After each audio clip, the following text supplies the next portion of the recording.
Shalom, selamat pagi, selamat hari Minggu untuk kita semua. Puji nama Tuhan pada hari ini atas anugerah Tuhan dan pemeliharaan Tuhan. Kita mengakhiri bulan Agustus dan kita akan memasuki bulan yang baru dengan penyertaan dan pemeliharaan Tuhan. Mari kita memuji Tuhan yang memelihara hidup kita, yang sangat mengasihi kita. Kita mau menikmati hadirat Tuhan melalui ibadah kita pada pagi hari ini. Mari kita menaikkan pujian dari pelengkap Kidung Jemaat nomor 103, kita masuk rumahnya.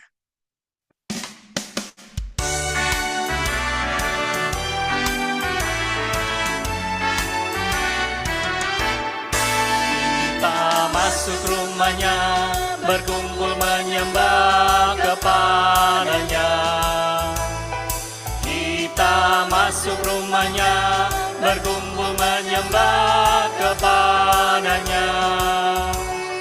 Kita masuk rumahnya, berkumpul menyembah kepada Kristus. Menyembah Kristus Tuhan. Lupakanlah dirimu, arahkan hatimu kepadanya. Lupakanlah dirimu, arahkan hatimu kepadanya. Lupakanlah dirimu, arahkan hatimu kepada Kristus. Menyembah Kristus Tuhan.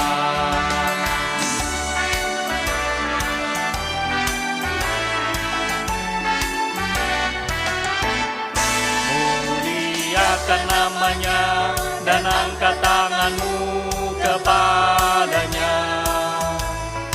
Muliakan namanya dan angkat tanganmu kepadanya. Muliakan namanya dan angkat tanganmu kepada Kristus. Menyembah Kristus Tuhan.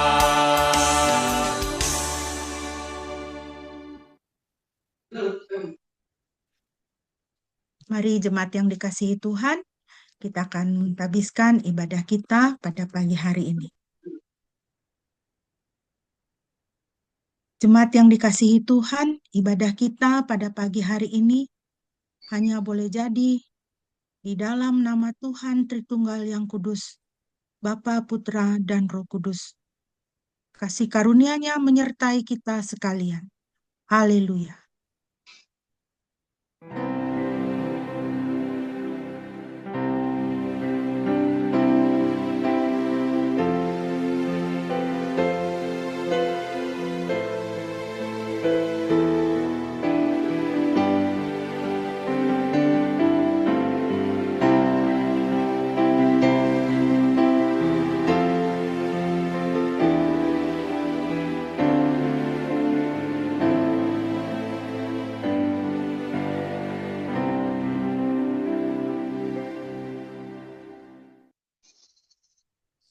Firman Tuhan yang melandasi ibadah kita pada pagi hari ini terambil dari Injil Lukas pasal 12 ayat 34.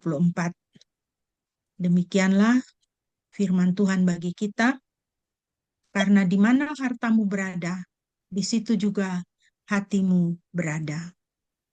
Kekasih-kekasih Tuhan, firman Tuhan ini kiranya mengingatkan kita supaya kita kembali bertanya dalam kehidupan kita. Harta saya apa sih? Gitu. Dan di mana harta saya berada? Apa yang saya taruh, yang saya pandang sebagai harta dalam hidup saya? Harta duniawi, firman Tuhan mengatakan akan habis. dimakan ngengat dan rayap. Kiranya kita sebagai orang percaya memikirkan harta yang kekal, harta yang tidak akan dicuri, harta yang tidak akan dijarah, harta yang tidak dimakan oleh ngengat dan rayap. Harta kekal. Kiranya Kristus menjadi harta kita yang tidak tergantikan. Sehingga dalam segala situasi kehidupan kita tetap memiliki damai sejahtera dan sukacita, bahkan kekuatan di dalam kehidupan kita. Mari kita bersama-sama bermazmur bagi Tuhan dari Mazmur 103 ayat 1 sampai dengan ayat yang kelima. Dan saya minta Shine untuk memimpin pembacaan ini, Mazmur 103 ayat 1 sampai dengan ayatnya yang kelima. Baik, Silakan Shine. saya akan membacakan Mazmur 103 ayat 1 sampai 5 untuk kita semua. Praise the Lord. Dari Daud, pujilah Tuhan, hai jiwaku, dan segenap batinku, pujilah namanya yang kudus.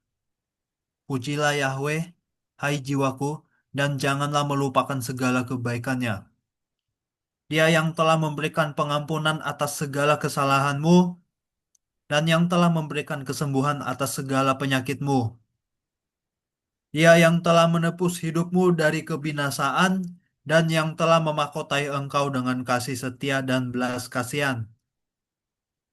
Dia memuaskan hasratmu dengan kebaikan. Masa mudamu diperbaharui seperti Raja Wali. Terima kasih, puji nama Tuhan. Dari Mazmur 103 ini, kita bisa melihat betapa Tuhan itu sangat baik. Dia yang memberikan pengampunan kepada kita, memberikan semua kebaikan kepada kita. Dia yang menebus hidup kita. Dia yang memberikan kesembuhan kepada kita. Dan memahkotai kita dengan kasih setia dan belas kasihan. Dengan kasih setia dan rahmat. Satu mazmur pujian yang indah yang menggambarkan bagaimana baiknya Tuhan kepada kita. Mari kita akan merenungkan firman Tuhan, dan untuk mempersiapkan diri, mari kita kembali memuji Tuhan dari Kidung Jemaat 454. Sebagai persiapan kita naikkan indahnya saat yang teduh.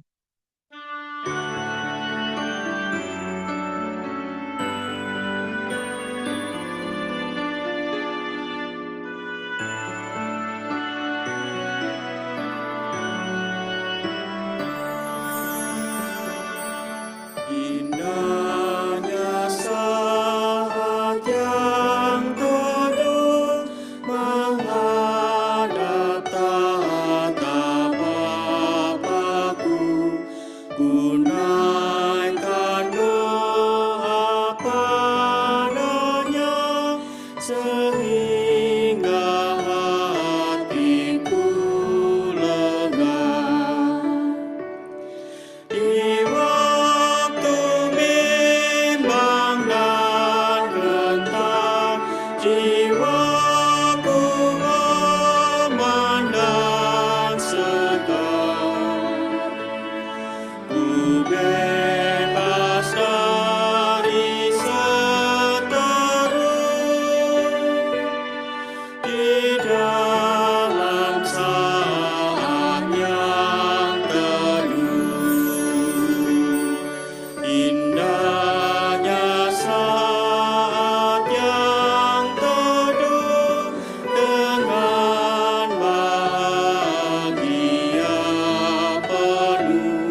Haleluya, puji nama Tuhan.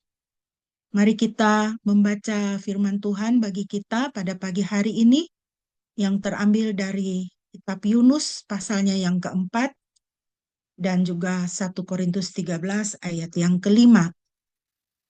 Kitab Yunus pasal yang keempat, saya akan membacakan bagi kita semua. Demikianlah firman Tuhan. Tetapi hal itu membuat Yunus sangat kecewa dan ia menjadi marah. Maka ia berdoa kepada Yahweh dan berkata, "Ya Yahweh,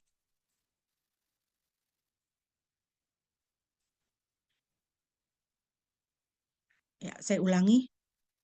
Maka ia berdoa kepada Yahweh dan berkata, Ya Yahweh, bukankah telah kukatakan ini ketika aku masih ada di negeriku? Itulah sebabnya aku melarikan diri ke Tarsis, karena aku mengetahui bahwa Engkau adalah Elohim yang penuh rahmat dan berlimpah kasih setia, yang lambat untuk marah dan berubah pikiran atas malapetaka yang ditujukan kepada mereka.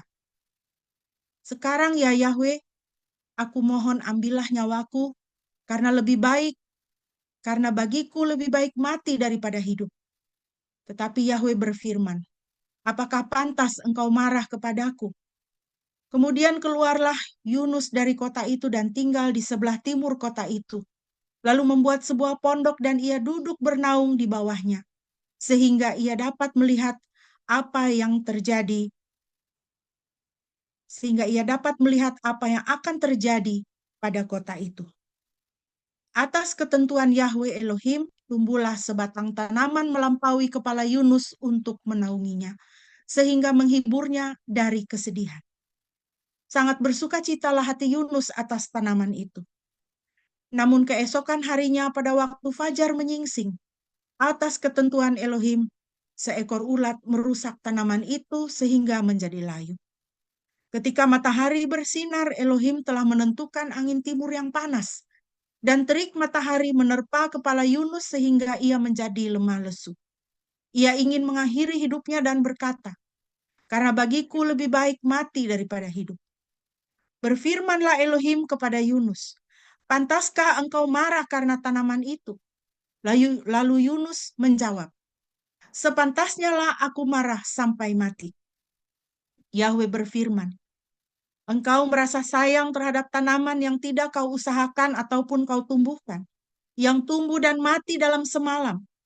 Tidak patutkah aku mengasihani Niniwe, kota yang besar dengan penduduk lebih dari 120.000 orang?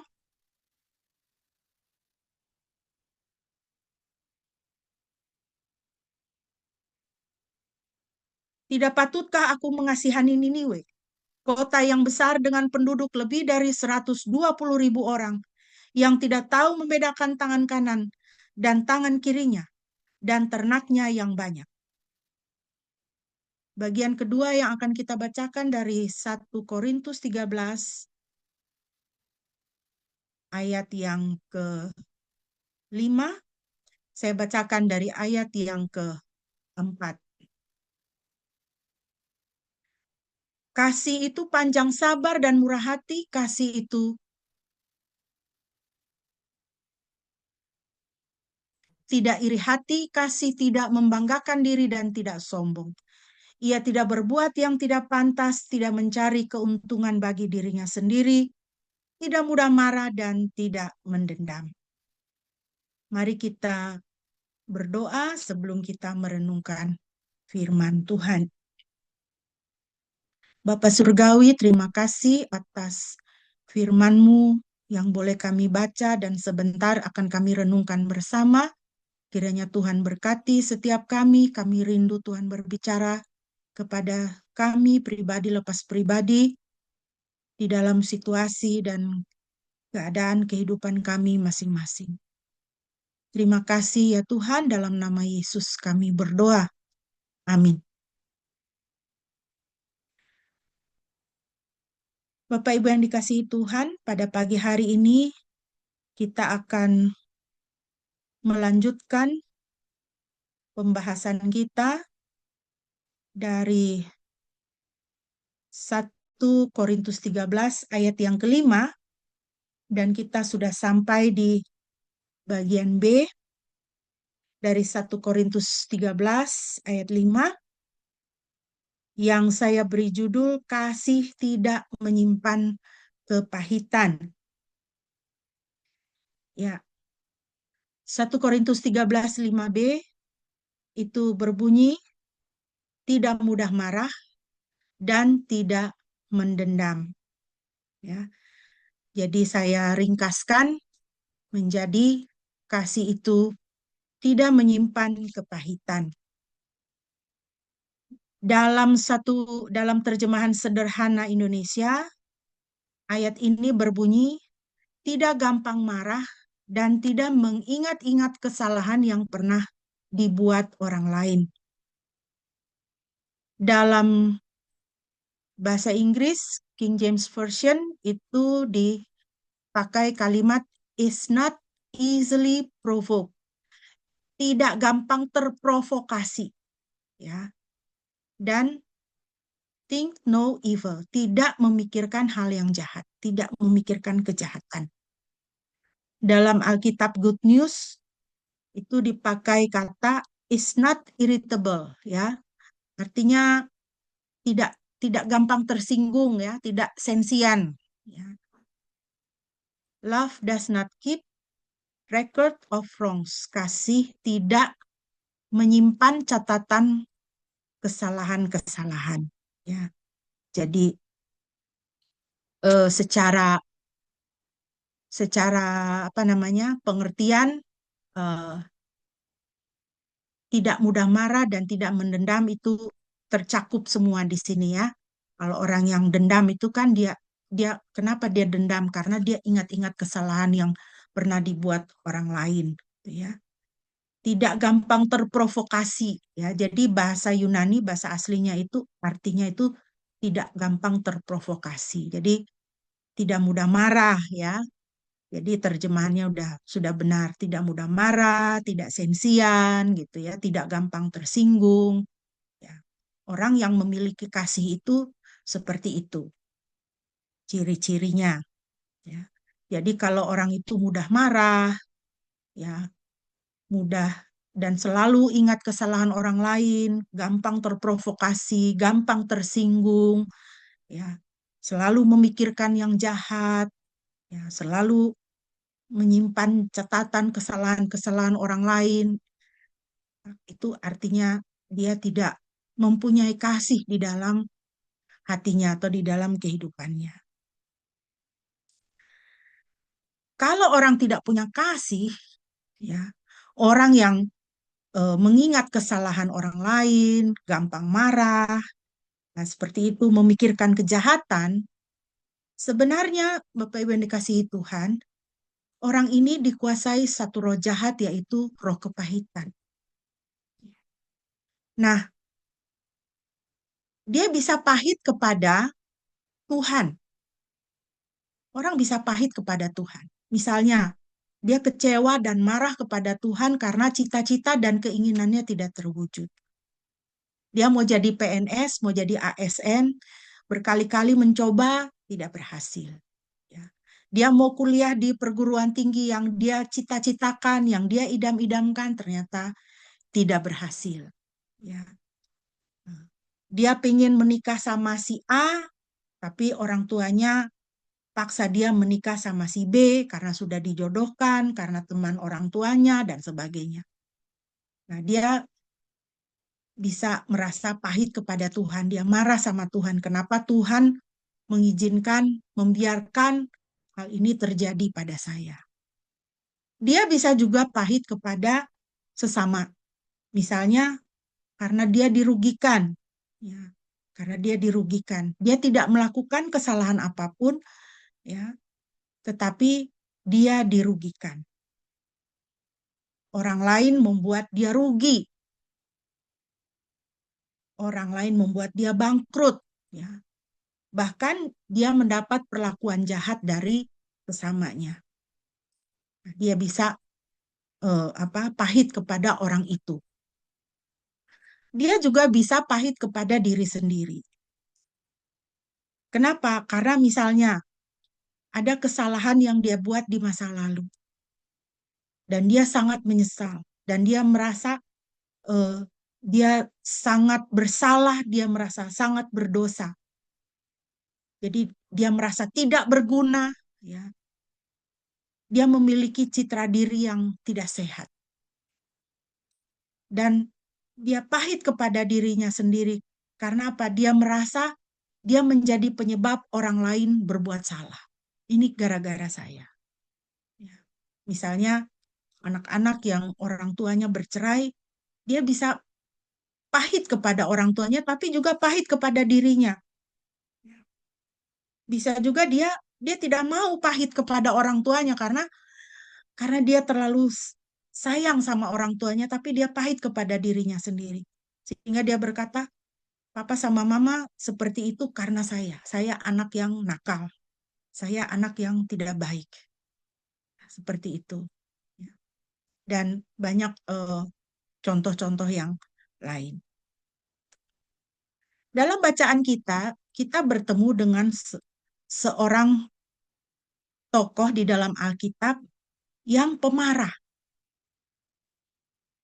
Yunus, saudara baca dari pasal 1 sampai pasal 4, saudara akan melihat bahwa dia seorang nabi yang pemarah.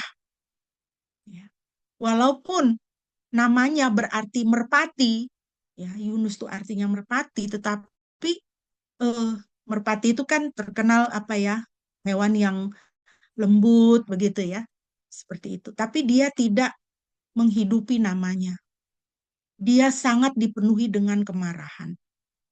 Ketika Tuhan menyuruh dia pergi ke Niniwe, dia marah. Maka dia pergi ke tempat yang lain. Dia marah sama Tuhan.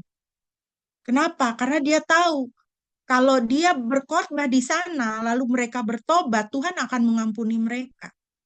Padahal orang-orang Niniwe itu bangsa yang sangat jahat, keji, dan kejam. Dan dia ingin bangsa itu dihukum oleh Tuhan. Dia ingin bangsa itu kena murka Tuhan. Biar aja mereka di dalam dosanya supaya mereka binasa oleh murka Tuhan. Maka dia tidak mau pergi ke Niniwe. Tapi kemudian dia pergi ke Niniwe dan mereka bertobat. Lalu dia marah lagi. Dia marah lagi kepada Tuhan. Kita sudah baca tadi ya. Dia marah karena orang Niniwe itu bertobat. Dia marah karena tidak jadi dihukum Tuhan mereka. Lalu Tuhan menumbuhkan sebuah pohon untuk dia berteduh, tapi kemudian pohon itu mati kering.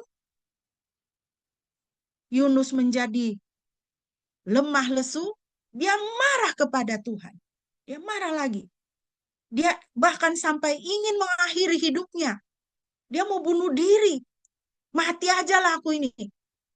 Lebih baik aku mati daripada aku hidup. Kita lihat dia sangat dikuasai oleh amarah di dalam dirinya. Bapak Ibu yang dikasihi Tuhan, kita akan melihat ada tahapan-tahapan ya di dalam kepahitan. Tetapi juga tahapan-tahapan ini adalah roh-roh jahat yang merupakan kaki tangan daripada roh kepahitan. Yang pertama adalah tidak mau mengampuni. Karena mengapa orang tidak mau mengampuni? Karena dia menyimpan catatan kesalahan orang lain. Seperti Yunus itu tadi ya. Dia menyimpan catatan kesalahan bangsa Niniwe. Dia tidak mau mengampuni. Kemudian dari tidak mau mengampuni menjadi tidak suka. Yunus tidak suka kepada orang Niniwe. Yunus ini orang yang sangat mencintai bangsanya. Dan dia tidak suka kepada bangsa Niniwe.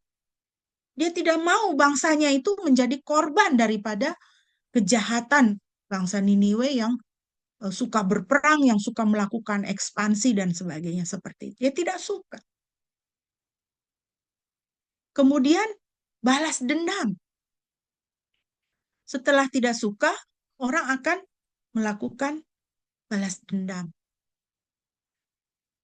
Yunus dia melakukan balas dendam. Balas dendamnya bagaimana? Dengan cara tidak pergi ke sana untuk mentobatkan kota itu. Ya. Balas dendam itu bisa aktif ya kan, bisa aktif, tetapi juga bisa apa namanya pasif, silent treatment gitu ya. Didiemin, dicuekin, biarin aja. Mau binasa ya udah binasa aja gitu. Saya nggak peduli. Kemudian kemarahan, ya, ada kemarahan. Ya. Nah, kita lihat sangat jelas itu di dalam diri Yunus. Kemarahan yang luar biasa yang menguasai dia. Dan kebencian. Kemarahan itu akan memicukan kebencian. Dan kemudian tahapan berikutnya adalah kalau benci sudah menumpuk-numpuk akan melakukan kekerasan. Kekerasan bahkan sampai kepada pembunuhan. Ya. Baik secara verbal melalui kata-kata maupun secara fisik. Kita lihat banyak contohnya di tengah-tengah masyarakat ya. Orang-orang ya karyawan-karyawan yang terlibat kasus pembunuhan terhadap majikannya. Kenapa majikanmu kau bunuh? Karena selalu menghina, ya, menginjak, ya, nggak bayar gaji dan seperti itu. Ya. Jadi ini semua adalah tahapan-tahapan kepahitan, tetapi juga adalah roh-roh jahat kaki tangan dari roh kepahitan. Jadi ketika saudara lihat ada orang yang dipenuhi kemarahan, ya, ada kebencian, ya, tidak mau mengampuni orang, itu di belakangnya itu ada penghulunya itu adalah roh kepahitan. Jadi mereka semua ini adalah kaki tangannya untuk menutupi si roh kepahitan itu yang menguasai diri seseorang. Nah, mari kita lihat pintu masuk roh kepahitan. Dari mana roh kepahitan itu bisa masuk ke dalam roh kita? Yang pertama, diwariskan dari generasi ke generasi sebagai roh yang tidak asing, familiar spirit. Ya. Mudahnya begini, gaya hidup. Gaya hidup yang tidak benar. Gaya hidup yang tidak kudus. Itu bukan hanya sekedar gaya hidup, tetapi itu adalah roh jahat, roh yang tidak asing, familiar spirit, roh yang tidak kudus. Gaya hidup yang penuh dengan kekerasan di dalam keluarga. Cara berkomunikasi yang keras, yang jahat, yang bikin orang tersinggung. Ah, udah biasa itu di keluarga kita. Enggak apa-apa. Udah biasa itu. Memang seperti itulah kita berbicara. Saling berteriak kepada satu yang lain.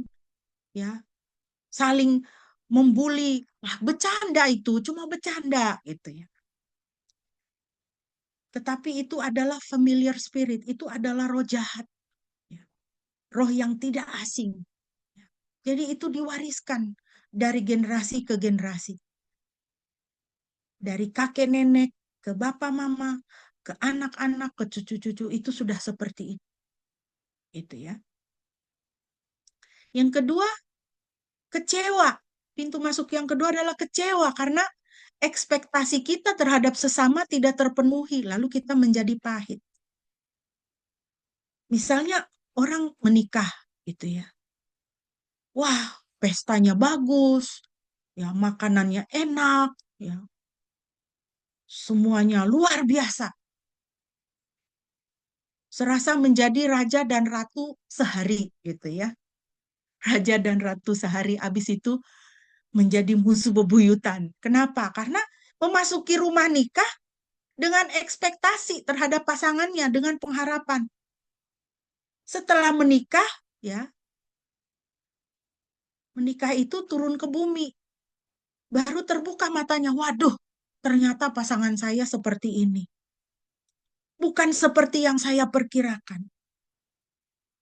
Saya berharap, saya berekspektasi, ya, dia itu bisa memimpin keluarga ini. Ternyata dia meninggalkan saya dan anak-anak.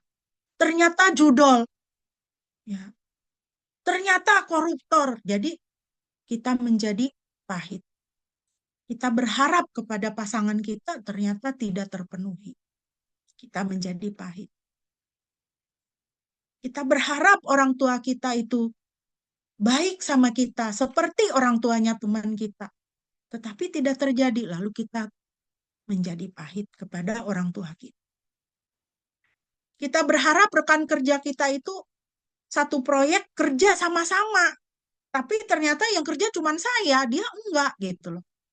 Kita kecewa, lalu kita menjadi pahit kepada orang itu.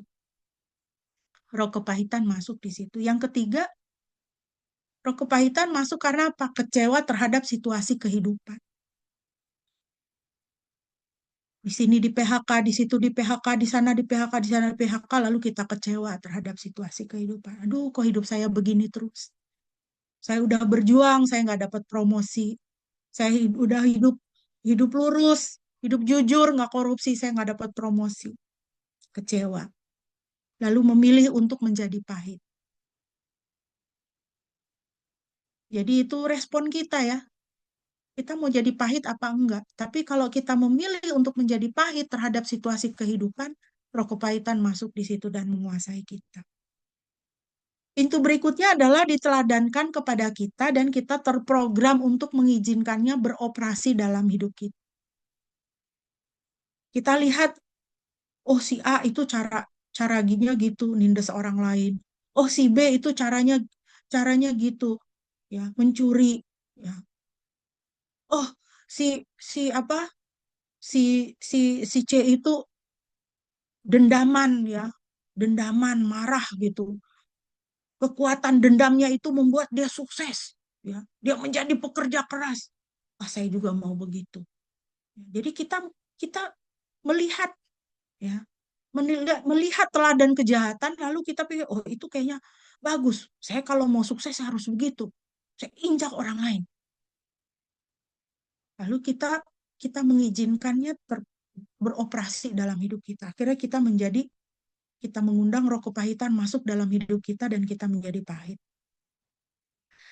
Memiliki pintu berikutnya adalah memiliki kepribadian yang pahit karena tidak mau memisahkan diri dari kepahitan. Ada kepahitan dalam hidupnya, tapi dia tidak mau memisahkan dirinya dari kepahitan. Dia maunya marah terus. Seperti Yunus itu, ya, marah aja terus gitu. Dia tidak mau melihat hati Tuhan yang penuh kasih. Dia tidak mau melihat. Yang dia mau lihat cuman hatinya pahit. Yang mau dia rasakan cuman perasaannya pahit, marah. Dia tidak mau memisahkan diri dari kepahitan. Dia tidak mau bertobat dari kepahitan itu. Maka roh kepahitan menguasai dirinya. Ini adalah satu gambar dari sebuah film yang sangat terkenal tahun 2000, film Gladiator, ya, judulnya Gladiator, yang dibintangi oleh Russell Crowe. Dan ini adalah satu kalimat yang dia ucapkan. At my signal, unleash hell. Begitu saya kasih aba-aba, lepaskanlah neraka. Kenapa dia berkata begitu? Karena dia mau balas dendam. Dia penuh dengan kepahitan. Karena apa? Dia itu setia kepada kaisar pada waktu itu. Dia setia kepada kaisar, tetapi kaisar itu dibunuh oleh putra mahkotanya. Karena putra mahkota itu iri hati kepada si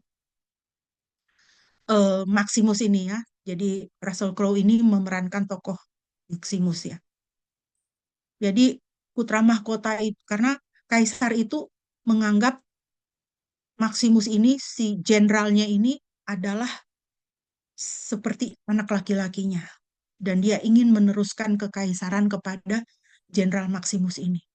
Tetapi putra mahkota tidak terima sehingga kaisar dibunuh, lalu istri dan anaknya Maximus ini, Jenderal Maximus ini, dibunuh juga.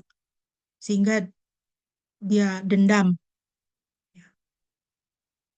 Di bagian lain dia katakan, saya akan melaksanakan dendam saya di dunia ini dan di akhirat, gitu ya. Dan dia katakan, atas aba-aba saya, lepaskanlah neraka. Ini adalah kalimat penuh kepahitan, penuh kebencian, penuh kedendaman, penuh dengan kemarahan. Film ini sangat terkenal. Ya. Film ini sangat terkenal. Saya juga sudah menontonnya dan di televisi juga udah diputar berulang kali. Ya. Tetapi kemudian saya menyadari apa yang disampaikan oleh film ini, kepahitan. Dan orang menjadi terbiasa dengan hal ini, dengan kepahitan ini. Kalau tidak menonton dengan bijaksana, kita akan terprogram bahwa ini adalah sesuatu yang biasa, sudah sepantasnya. Ya, orang jahat itu mendapatkan neraka, ya, bukan mendapatkan pengampunan, bukan mendapatkan belas kasihan. Inilah familiar spirit ya. Kita jadi enggak apa-apa gitu. Itu udah biasa, memang begitu. Gitu ya. Kalau enggak begitu jalannya enggak bisa gitu. Enggak tenang. Hati kita enggak tenang sampai dendam ini terbalaskan, sampai kemarahan ini terlampiaskan. Itu familiar spirit ya. Nah, Bapak Ibu yang dikasihi Tuhan, Alkitab mengajarkan kepada kita, kepahitan adalah dosa, ya. Kepahitan adalah dosa. Matius 6 ayat 15. Namun jika kamu tidak mengampuni kesalahan orang, Bapamu juga tidak akan mengampuni kesalahanmu. Akibat dari kepahitan, dosa kita juga tidak diampuni oleh Tuhan. 1 Yohanes 3 ayat 15. Setiap orang yang membenci saudaranya adalah pembunuh. Dan kamu mengetahui bahwa tidak ada pembunuh yang memiliki hidup kekal di dalam dirinya. Kepahitan adalah dosa. Kenapa? Karena kepahitan menjadikan kita pembunuh. Begitu kita benci kepada saudara kita, firman Tuhan katakan kita sudah menjadi pembunuh. 1 Yohanes 2 ayat 11. Tetapi siapa yang membenci saudaranya, ia ada dalam kegelapan, berjalan dalam kegelapan, bahkan tidak tahu kemana ia pergi, sebab kegelapan telah membutakan matanya. Akibat dari kepahitan adalah kita berjalan dalam kegelapan dan membutakan mata kita. Kita menjadi buta. Kita tidak bisa melihat.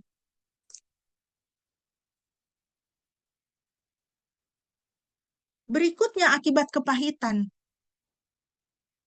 kepada diri kita. Ingat manusia itu terdiri dari roh, jiwa, dan tubuh ya. Akibat kepahitan, roh manusia kita menjadi najis. Karena dikuasai oleh roh kepahitan, bukan Roh Kudus yang di situ. Yang bertahta di dalam roh kita, tapi roh kepahitan. Itu roh najis, itu roh jahat. Sehingga roh manusia kita menjadi najis. Roh kita yang najis, roh kita yang pahit akan mempengaruhi jiwa kita. Dari mana kita bisa melihat jiwa kita? Dari pikiran, perasaan, dan kehendak kita. Pikiran kita menjadi pahit, perasaan dan kehendak kita menjadi pahit. Akibatnya apa? Kita berkepribadian pahit. Kita menjadi orang yang murung, pendiam, pemarah, dengki, pendendam, julid, ya. Dan selalu berpikiran negatif. Apa-apa dilihat itu negatif. Sulit untuk berpikiran positif. Bahkan di dalam hati kita menginginkan kemalangan dan kematian orang lain. Mudah-mudahan dia celaka. Mudah-mudahan dia cepat mati. Jiwa yang pahit akan mempengaruhi tubuh kita. Tubuh kita menjadi sakit. Orang yang pemarah, pendengki, berpikiran negatif, pasti dia akan sakit. Badannya itu akan menjadi sakit. Dan dia bahkan menjadi alat kekerasan serta melakukan ketidakbenaran. Kenapa? Karena dia dikuasai oleh roh jahat. Kalau orang dikuasai oleh roh jahat, pasti dia itu akan melakukan ketidakbenaran. Dia akan melakukan kekerasan.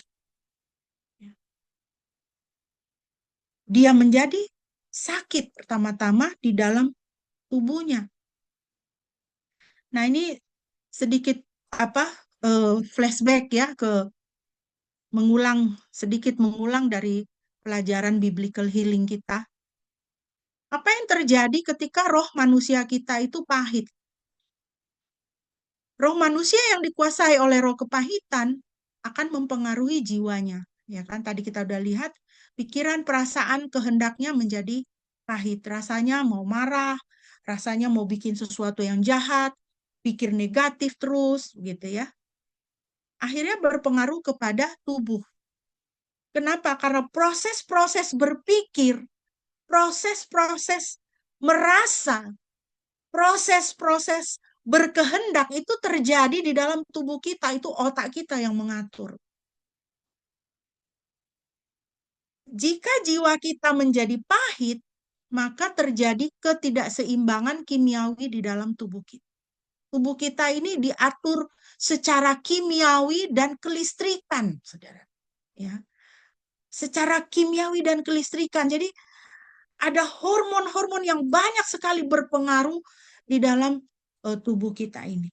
Ada hormon senang, ada hormon stres, ada hormon tidur, ada hormon pertumbuhan, ada hormon reproduksi, ya, bermacam-macam. Ya. Nah, terjadilah ketidakseimbangan kimiawi di dalam tubuh ketika orang terus-menerus marah, ya, hidup di dalam kemarahan, menyimpan catatan kesalahan orang lain, maka yang terjadi adalah hormon stres itu akan diproduksi terus-menerus dan semakin lama semakin tinggi. Dan ketika hormon stres itu semakin lama semakin tinggi dan diproduksi terus-menerus, hormon senangnya turun. Sehingga metabolisme tubuh kita terganggu.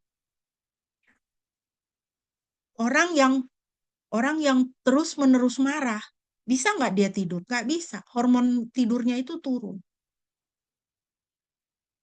Ketika hormon tidurnya itu turun, tubuhnya kemudian bersifat asam, menjadi asidik. Ya.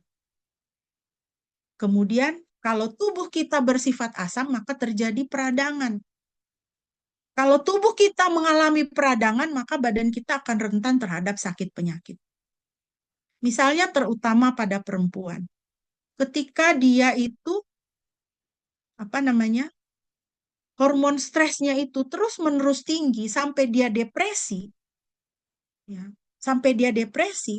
maka terjadi peradangan pada persendian dan tulang. Dia mengalami tulang keropos. Dia mengalami peradangan persendian. Jadi kalau orang yang depresi itu sangat sangat rentan terhadap osteoporosis, kerapuhan tulang. Firman Tuhan sendiri mengatakan, ya, hati yang gembira adalah obat, tetapi semangat yang patah mengeringkan tulang. Itu medis itu membenarkan apa yang dikatakan oleh firman Tuhan. Ya. Jadi hati-hati, Bapak Ibu yang dikasihi Tuhan, kalau kita pelihara roh kepahitan, ya, jiwa kita menjadi pahit, tubuh kita itu akan terekspos kepada sakit penyakit. Ini adalah seorang dokter. Saya mengikuti videonya di Facebook Autoimmune Disorder Awareness ya, saudara bisa masuk ke Facebook itu, ke laman itu, Dr. Leonard Caldwell. Ini adalah kutipan dari apa yang beliau sampaikan. Video ini dia berbicara tentang kanker ya, tentang cancer. Penyebab dari cancer, saya mengutip perkataan beliau. Dr. Leonard Caldwell mengatakan, selama Anda hidup dalam stres, tubuh Anda akan bersifat asam. Itu sudah pasti. Anda tidak bisa sembuh jika Anda berada dalam keadaan stres, karena Anda berada dalam keadaan tempur atau lari. Sehingga metabolisme Anda terhenti. Shut off, dia katakan gitu ya. Tubuh tidak bisa sembuh selama Anda dalam keadaan stres. Selama Anda hidup dalam keadaan stres, selama Anda hidup dalam keadaan marah terus, jengkel terus, dendam terus, hitung-hitung kesalahan orang lain, tubuh Anda itu stres. Tubuh Anda mengalami stres. Tuhan tidak menciptakan kita, Tuhan tidak mendesain kita untuk terus-menerus stres. Di tempat lain, saya mengikuti Dr. Henry Andreas itu, dia mengatakan, kalau ada stres, harus ada relaksasi. Stres itu normal, tapi stres lalu relaksasi. Jangan stres terus. Itu salah. Kalau stres terus itu salah. Gitu. Makanya Tuhan menciptakan apa? Hari Sabat. 6 hari bekerja, 6 hari stres. Dengan kata lain ya, hari ke-7 beristirahat. Harus ada relaksasi. Kalau tidak, tubuh Anda bersifat asam, asidik.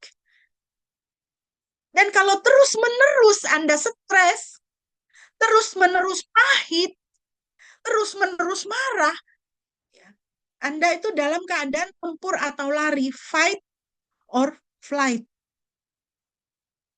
Ya. Sehingga metabolisme Anda terhenti. Shut off, Dr. Leonard bilang. Ya. Sel darah putih sebagai departemen pertahanan tidak bisa mengenali musuh, akhirnya menyerang diri sendiri. Jadi tubuh Anda tidak bisa sembuh selama Anda dalam keadaan stres. Jadi kalau kita menyimpan kepahitan, saudara, kita akan membuka diri, mengekspos diri kita terhadap segala macam sakit penyakit, bahkan yang mematikan. Bapak Ibu, apa kehendak Tuhan bagi kita? Matius 5 ayat 44. Tetapi aku berkata kepadamu, kasihilah musuh-musuhmu, berkatilah mereka yang mengutuk kamu, perlakukanlah dengan baik mereka yang membenci kamu, dan berdoalah bagi mereka yang mencaci maki dan menganiaya kamu. 45. Supaya kamu dapat menjadi anak-anak Bapamu yang di surga. Sebab dia menerbitkan mataharinya bagi orang yang jahat dan orang yang baik. Dan dia menurunkan hujan bagi orang yang benar dan orang yang tidak benar. Ini kehendak Tuhan bagi kita. Jadi kalau kita melihat kenyataan medis, fakta medis seperti tadi, kita bisa memahami kan kenapa Tuhan memberikan firman ini. Kasihi musuhmu, berkati. Ya. Berkati supaya apa? Supaya kamu jangan sakit. Supaya kamu jangan sakit, supaya kamu bisa sehat. Supaya kamu tidak terekspos dengan segala macam sakit penyakit. Supaya kamu menjadi anak-anak Bapamu yang di surga. 1 Yohanes 4, 20-21, kehendak Tuhan bagi kita. Jika seseorang berkata, aku mengasihi Elohim, tetapi ia membenci saudaranya, ia adalah seorang pendusta. Karena siapa yang tidak mengasihi saudaranya yang dapat dilihatnya, bagaimana dapat mengasihi Elohim yang tidak dapat dilihatnya? Kita memperoleh perintah ini dari dia, yaitu bahwa siapa yang mengasihi Elohim, ia juga mengasihi saudaranya. Di terjemahan baru dikatakan, ia juga harus mengasihi saudaranya. Ini kehendak Tuhan bagi kita. Jangan kita katakan saya mengasihi Tuhan. Aku mengasihi Engkau Yesus dengan segenap hatiku. Tapi Yesus kan gak kelihatan. Ujian daripada kalimat itu adalah apa? Mengasihi saudara yang kelihatan. Bagaimana mengasihi saudara yang menyakitimu? Pisahkanlah saudaramu itu dari dosanya. Pisahkanlah saudaramu itu dari dosanya. Bencilah dosanya. Kasihilah orangnya. Seperti Tuhan mengasihi kita kan. Kita ini manusia berdosa. Tapi Tuhan mengasihi kita. Bahkan Tuhan berkorban bagi kita. Karena apa? Tuhan memisahkan kita dengan dosa. Dosa kita. Maka Tuhan Yesus naik ke atas kayu salib untuk mati menebus dosa-dosa kita. Menebus saudara dan saya. Karena dia terlalu sayang kepada saudara dan saya. Jadi apa yang dapat kita lakukan? Ada tiga hal. Ketika Anda membiarkan pikiran Anda berkonsentrasi, ya, berkonsentrasi pada kesalahan yang dilakukan terhadap Anda, maka Anda akan dikuasai kepahitan dan penolakan. David Hawking dalam bukunya yang berjudul Love is the Greatest. Dia katakan apa? Jangan terus memikirkannya. Ya. Kalau kita terus memikirkan kesalahan orang lain, terus memikirkan kemarahan kita, kita akan dikuasai kepahitan dan penolakan. Jadi jangan terus memikirkannya. Jangan menghabiskan waktu kita dan energi kita untuk marah, untuk dendam, untuk kecewa, untuk pahit. Yang kedua, ambillah keputusan untuk mengampuni agar Anda tidak dikuasai oleh kejahatan. Roma 12 ayat 21. Janganlah kamu dikuasai kejahatan, tetapi kalahkanlah kejahatan dengan kebaikan. Janganlah kamu dikuasai oleh kemarahan. Janganlah kamu dikuasai oleh kepahitan, tetapi kalahkanlah kemarahan dan kepahitan dengan kebaikan. Mengampuni itu adalah keputusan, bukan pilihan. Bukan perasaan. Saya kecewa, tetapi saya memutuskan untuk mengampuni. Saya marah, tapi saya memutuskan untuk mengampuni.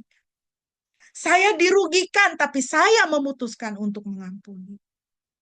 Supaya apa? Supaya saya jangan dikuasai oleh kejahatan. Dan hiduplah dalam pengampunan. Setelah kita mengampuni orang yang bersalah kepada kita, bisa jadi dia tetap jahat. Dia tetap merugikan kita. Dia tetap berbuat salah kepada kita, tetapi hiduplah dalam pengampunan. Pilihlah selalu, putuskan selalu untuk mengampuni. Lepaskan lagi pengampunan. Jangan berhitung. Udah satu ya, udah dua ya, udah tiga ya, udah kali ketiga tidak ada ampun bagimu. Tapi hiduplah dalam pengampunan. Tuhan Yesus berkata, berapa kali dalam sehari saudaramu datang kepadamu untuk meminta ampun? Ampunilah dia. Hiduplah dalam pengampunan.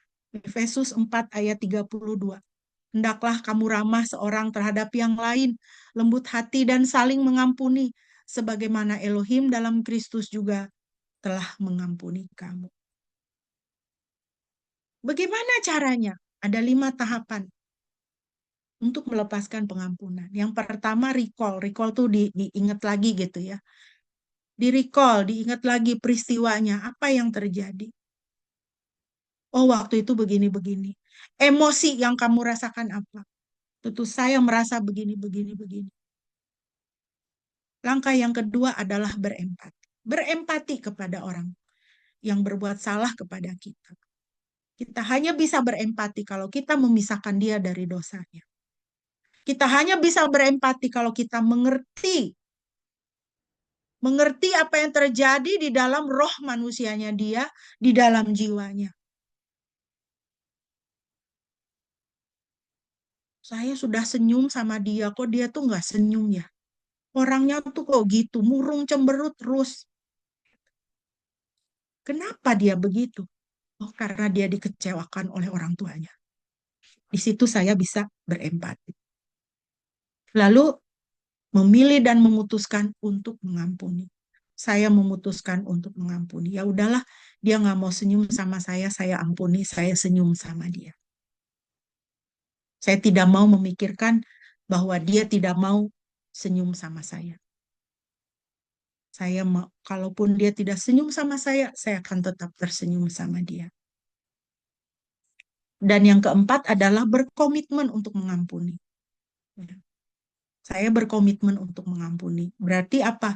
Tidak ada hal yang lain yang akan menghalangi saya untuk mengampuni dia. Dan yang kelima, hidup di dalam pengampunan. Ya. Kalau dia terus-menerus seperti itu, saya tetap mengampuni. Saya tetap hidup di dalam pengampunan.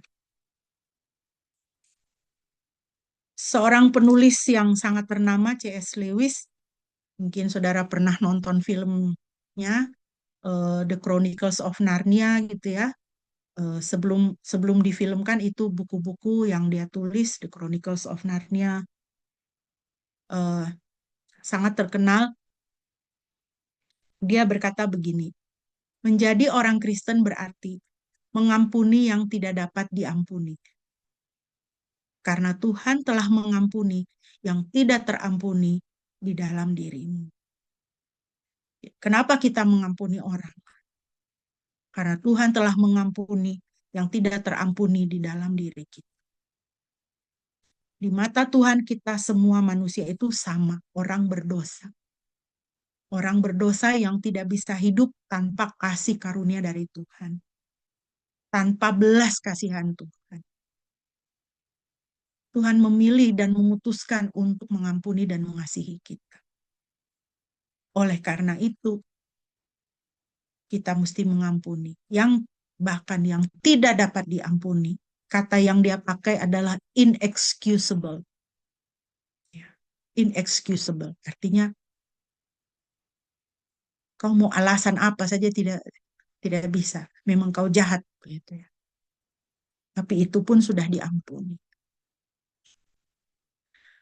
Kekasih-kekasih Tuhan, sebagai penutup marilah kita berdoa demikian ya.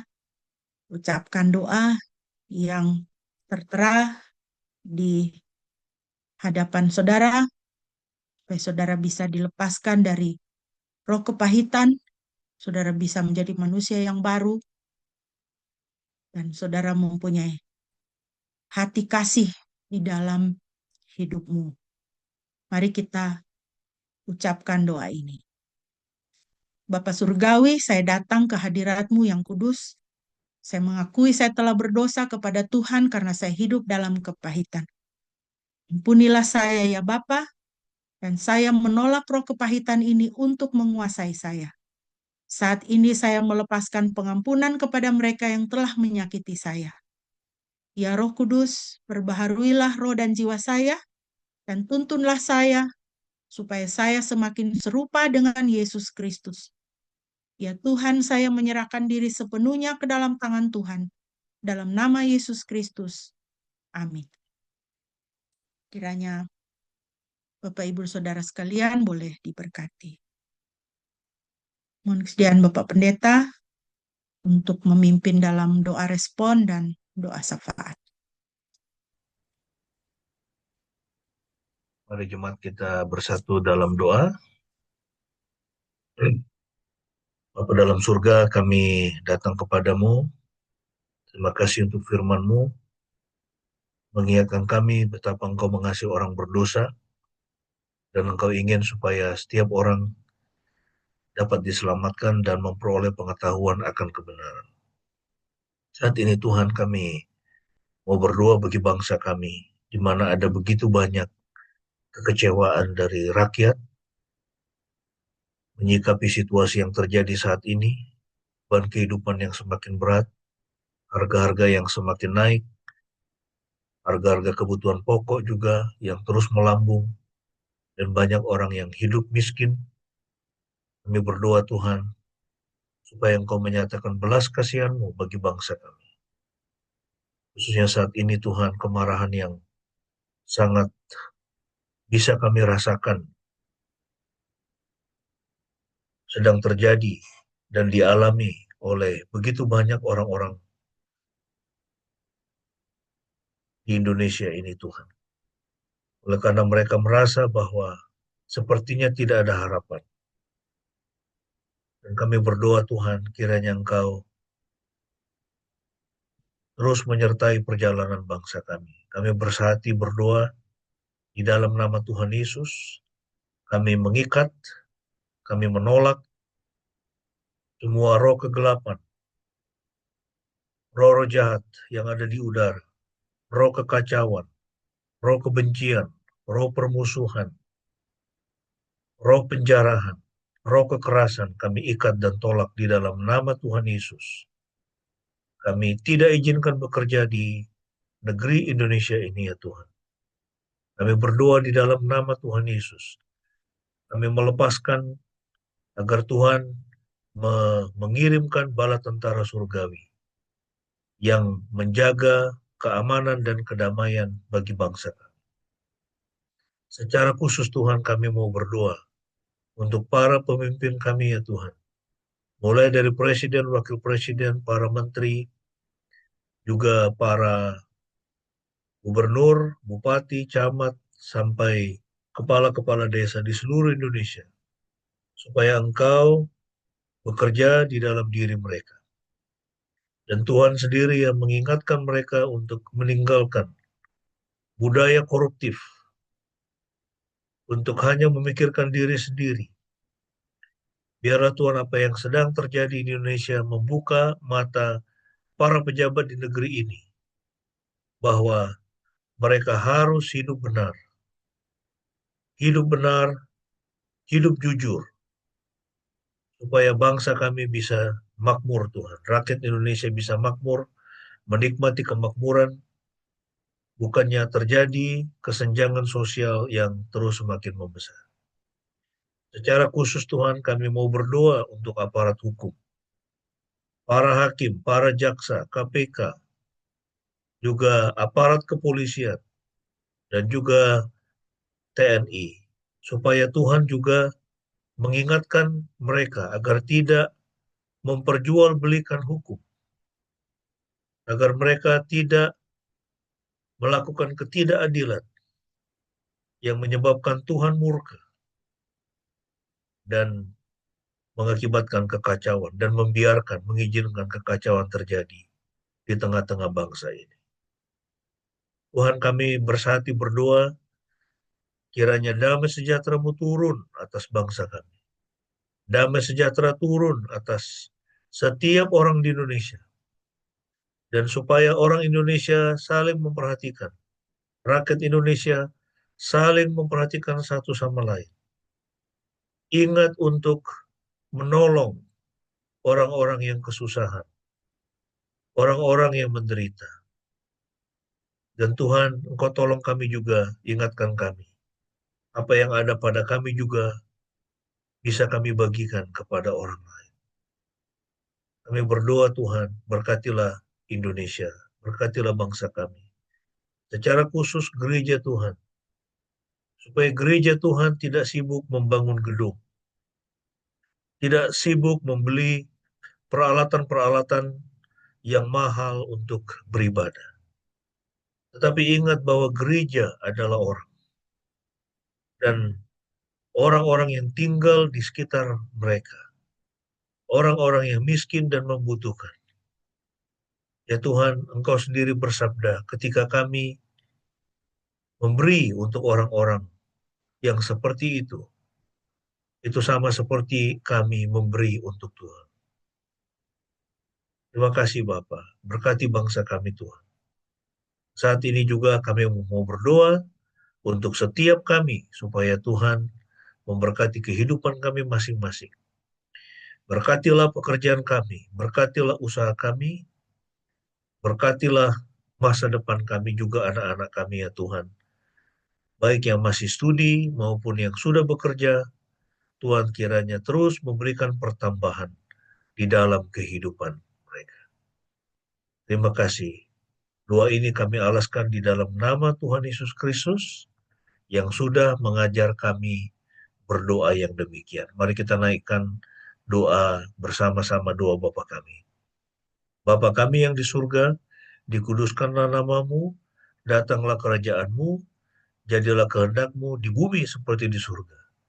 Berikanlah kami pada hari ini makanan kami yang secukupnya, dan ampunilah kami akan kesalahan kami, seperti kami juga mengampuni orang yang bersalah kepada kami. Dan janganlah membawa kami ke dalam pencobaan, tetapi lepaskanlah kami daripada yang jahat. Karena Engkaulah yang mempunyai kerajaan dan kuasa dan kemuliaan sampai selama-lamanya. Amin.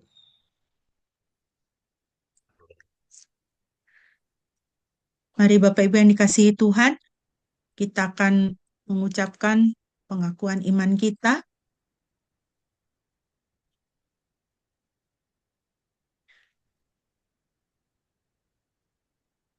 Mari kita akan mengucapkan pengakuan iman kita di hadapan Tuhan dan sesama kita. Marilah kita berkata demikian. Aku percaya kepada Elohim, Bapa yang Maha Kuasa, Khalik langit dan bumi, dan kepada Yesus Kristus, Anaknya yang tunggal Tuhan kita, yang dikandung dari Roh Kudus, lahir dari anak darah Maria, yang menderita sengsara di bawah pemerintahan Pontius Pilatus, disalibkan, mati dan dikuburkan, turun ke dalam kerajaan maut. Pada hari yang ketiga bangkit pula dari antara orang mati, naik ke sorga, duduk di sebelah kanan Elohim, Bapa yang Maha Kuasa. Dan dari sana Ia akan datang untuk menghakimi orang yang hidup dan yang mati.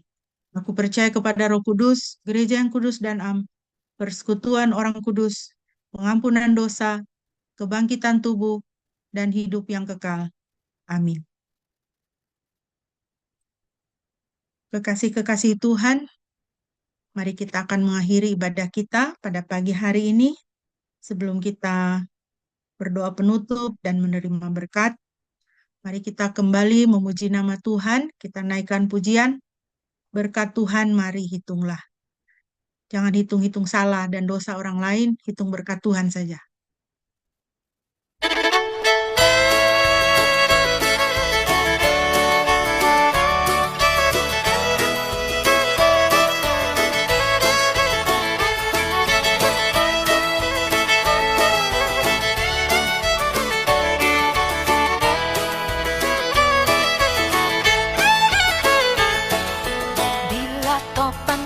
Melanda hidupmu, bila putus asa dan letih lesu, berkat Tuhan satu-satu hitunglah, kau niscaya kagum oleh kasih-Nya.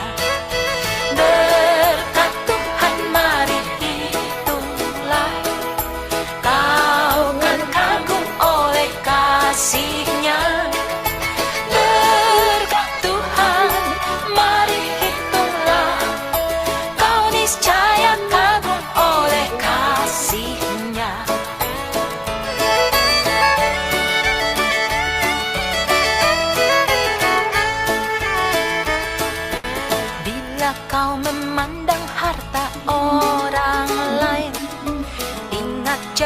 Kristus yang lebih permai, hitunglah berkat yang tidak terbeli, milikmu di sorga tiada teri.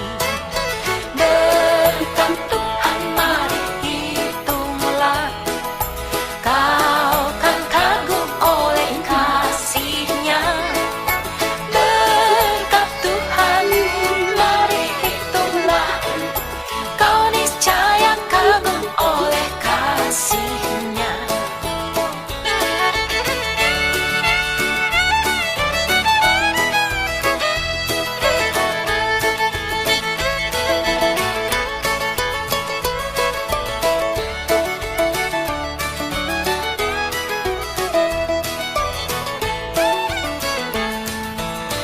dalam pergumulanmu di dunia, janganlah khawatir, ada Tuhanmu.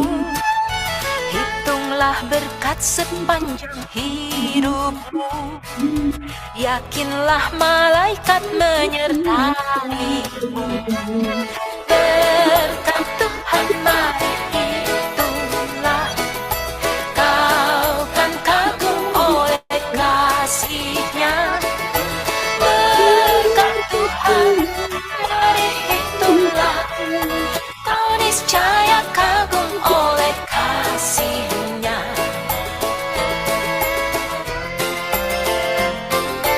Berkat Tuhan mari hitunglah, kau kan kagum oleh kasih-Nya. Berkat Tuhan mari hitunglah, kau niscaya kagum oleh kasih-Nya. Kau niscaya kagum oleh kasih-Nya.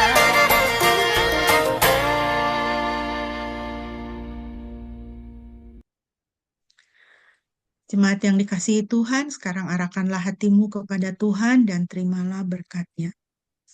Yahweh memberkati engkau dan memelihara engkau. Yahweh membuat wajah-Nya bersinar atasmu dan memberi engkau anugerah. Yahweh mengarahkan wajah-Nya kepadamu dan memberi engkau damai sejahtera. Pujilah Khalik semesta.